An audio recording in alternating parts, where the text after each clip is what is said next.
வெற்றிவேல் முருகனுக்கு அரோகரா, ஞானவேல் முருகனுக்கு அரோகரா.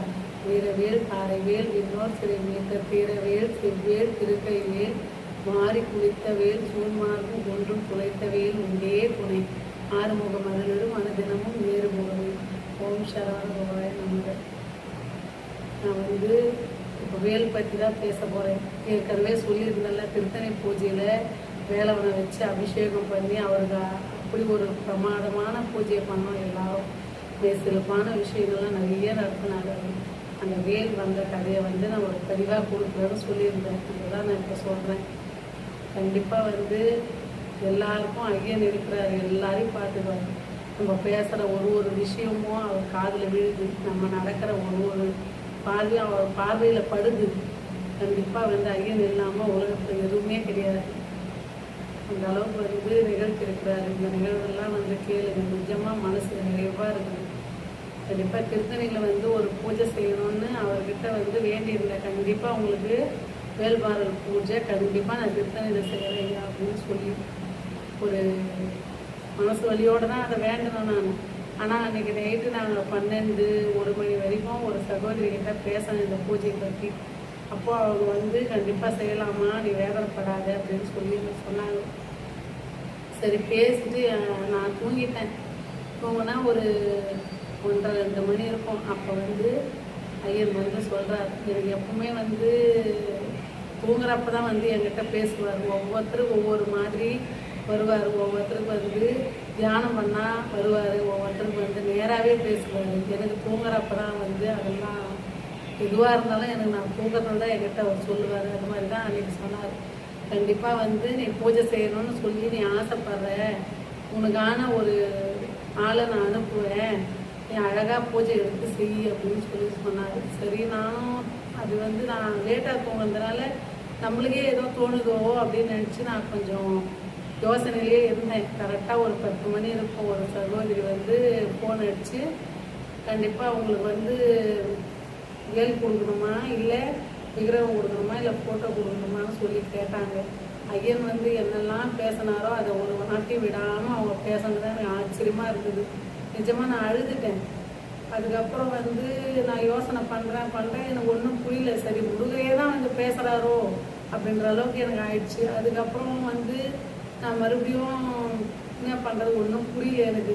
அதுக்கப்புறம் மறுபடியும் ஃபோன் அடித்து அவங்கக்கிட்ட கேட்டேன், கண்டிப்பாக யாருங்க பேசுறது அப்படின்னு. இல்லை, நிஜமாக நாங்கள் தாங்க பேசுகிறோம். உங்களுக்கு என்னை யாருன்னு தெரியாது, ஆனால் உங்களை எனக்கு தெரியும். நீங்கள் உங்களை கொடுக்க சொன்னார், இந்த பிடிங்க நீங்கள் வேலுன்னு அவங்க கொடுத்தாங்க. எனக்கு ரொம்ப சந்தோஷமாக இருந்தது. அவங்களுக்கு ரொம்ப நன்றி சொன்னேன். நான் அந்த வேளாவை வச்சு தான் நான் என்றைக்கு அவர் என்கிட்ட வந்தாரோ அன்னைக்கிலேருந்து எனக்கு மனசுக்கு ஒரு நிம்மதி, சந்தோஷம் எல்லாத்தையுமே அவர் கொடுத்துட்டாரு. கண்டிப்பாக அன்னைக்கு ஆரம்பித்து அவருக்கு பூஜை எல்லாரையும் கூப்பிட்டு தான் அன்றைக்கி அபிஷேகம் பண்ணேன். அதுக்கடுத்து 48 நாள் ஒரு மண்டலம் அவர் செய்கிறோன்னு ஆசை. அதன்படி கரெக்டாக செஞ்சு, அதுக்கப்புறம் 48வது நாள் ஒரு பூஜையை செஞ்சு இப்போ திருத்தணிலையும் செஞ்சு முடிச்சாச்சு. அதுக்கும் அவரோட அனுகிரகம் இல்லாமல் கண்டிப்பாக செய்ய முடியாது. அவர் கருணையே கருணை. அவர் இல்லாமல் எதுவுமே நடக்காதுங்க. கண்டிப்பாக சொல்கிறேங்க, அவர் தான் எல்லாத்துக்கும் காரணம். நான் இந்த பூஜை எப்படி நடத்த போகிறேன்னு ஒரு நிமிஷமும் நான் வேதனைப்பட்ட அப்போல்லாம் நான் இருக்கிறேன்னு சொல்லி ஒவ்வொருத்தருக்கும் ஒவ்வொரு நிகழ்வெல்லாம் நடத்தி அவங்க எல்லாருமே எனக்கு சப்போர்ட்டாக இருக்கிற மாதிரி பண்ணார். அதனால தான் என்னால் இந்த பூஜை எடுத்து நடத்த முடிஞ்சுது. அவருக்கு கொடான கோடி நன்றி சொல்லணும். கண்டிப்பாக அந்த பூஜையை அழகாக எடுத்து நடத்திட்டேன். ஆனால் இனிமேலும் ஒரு இடத்துலையும் அவர் பூஜை செய்யணும்னு தான் சொல்கிறாரு. அதுக்கான வழியெல்லாம் அவரே காமிப்பாருன்ற நம்பிக்கையிலேயே தான் நான் இருக்கிறேன். கண்டிப்பாக காமிப்பார். இப்போ தான் பூஜை செஞ்சுருக்குறோம், ஆனால் எடுத்து செய்யன்னு சொல்கிறாரு. இன்னும் அதுக்கான இடத்த இன்னும் அவர் சொல்லலை. கண்டிப்பாக செய்கிற ஒரு வாய்ப்பு வரும். இதுக்கு அடுத்து பூஜை செய்யணும் அப்படின்னு அவர் சொல்கிறது எனக்கு மனசுக்கு நிகழ்வாக இருக்குது. அவர் நைட்டு பேசி காலையில் என்கிட்ட எடுத்து வேல் கொடுத்தாங்க. அந்த அற்புதம் எனக்கு இன்னமும் அது என்ன சொல்கிறது, ஆச்சரியமான விஷயம். எனக்கு அந்த அளவுக்கு இருக்கிறாரு. வர்றவங்க எல்லாருமே சொல்கிற விஷயம் அதுதான். அக்கா, நாங்கள் ஏதாவது ஒரு பிரச்சனைன்னு வந்தால் அது உடனே நடந்துட்டுருக்கா, ஐயனுக்கு ரொம்ப நன்றிக்கா, கண்டிப்பாக இன்னொரு பூஜை வச்சிங்கன்னா என்னை கூப்பிடுங்க, நான் வர்றேன் அப்படின்னு சொல்கிறாங்க. எல்லாரும் அவங்கவுங்களால முடிஞ்ச கைங்கறி இல்லாமல் என்னாலையும் இந்த பூஜை எடுத்து செஞ்சுருக்க முடியாது. எல்லாத்தையும் கொடுக்க வச்ச ஐயனுக்கு ரொம்ப கோடான போய் நன்றி. கண்டிப்பாக இதுக்கு மேலேயும் வந்து பூஜை செய்யணும். இதுக்கெல்லாம் வந்து நம்ம வந்து உலகத்தில் எந்த பாக்கியம் பண்ணியிருக்கிறோமோன்னு சொல்லி சில டைமில் அழுதுனே கூட அவருக்கு அபிஷேகம் பண்ணியிருக்கிறேன். அந்த அளவுக்கு அருமையான நிகழ்வுலாம் நடத்துவார். இது எல்லாத்தையும் பண்ணுறவர் யாருன்னா நம்ம பழனி ஆண்டவர் தான். பழனி ஆண்டவர் தான், திருத்தணி சுப்பிரமணிய சுவாமி. எல்லாரும் முருகர்னா எல்லாரும் ஒன்று தான் நமக்கு. ஆனால் அவர் பழனி ஆண்டவராக வந்து தான் எனக்கு காட்சி கொடுத்து அதை சொன்னார். திருத்தணி சுப்பிரமணிய சுவாமி அவர் வந்து எப்படின்னா எனக்கு தைரியத்தை கொடுப்பாரு. எப்பவுமே எனக்கு தைரியத்தை கொடுக்கறது தான் அவருக்கு வேலை. நீ அழுவாத அழுவாது. நிஜமாக நான் அழுதா கூட சொல்லுவார், ஏன் அழற, எதுக்கு அழற, நீ உங்களுக்கு எத்தனை முறை சொல்லுவேன் அப்படின்லாம். நிஜமாக நான் வந்து அவர் கூட பேசுவேன் நின்று. அது மாதிரிலாம் எனக்கு பண்ணுவார். அதுக்காக எல்லாருக்கிட்டையும் பேசுவார். ஆனால் கண்டிப்பாக பேசுவார், ஏன் பேசாமல் கண்டிப்பாக பேசுவார். நம்ம மனசு உருகி நீங்கள் அவரை வணங்கி பாருங்கள், கண்டிப்பாக உங்ககிட்டையும் பேசுவார். அவருன்றது எல்லாருக்கும் ஒன்று தானே, கண்டிப்பாக பேசுவார். மனசுக்கு ஒரு நிறைவாக இருக்குது. இது எல்லாத்துக்கும் காரணம் வந்து வேல்மாறு ஸ்ரீ சச்சிதானந்த சுவாமிகள் அருளிய வேல்மாறு மகா மந்திரம். அதுக்கு ரொம்ப சக்தி அதிகம். அது என்னைக்கெல்லாம் தினந்தோறும் படிக்கிறோமோ நாக்கெல்லாம் விரண்ட போகுங்க. அது மாதிரி படிப்பேன். ஒரு நாளும் ஒரு முறை வேல்மாறல் படிப்பேன். கந்த சஷ்டி காலையில் சாயந்தரம் நான் 2 வேளை பாராயணம் பண்ணுவேன். எல்லாத்தையும் பண்ணுவேன். அதுக்கெல்லாம் கொடுத்துருக்குறாரு அருள். ஒரு நாளும் யோசிக்காமல் கஷ்டப்படாமல் நான் செஞ்சுருக்கிறேன்.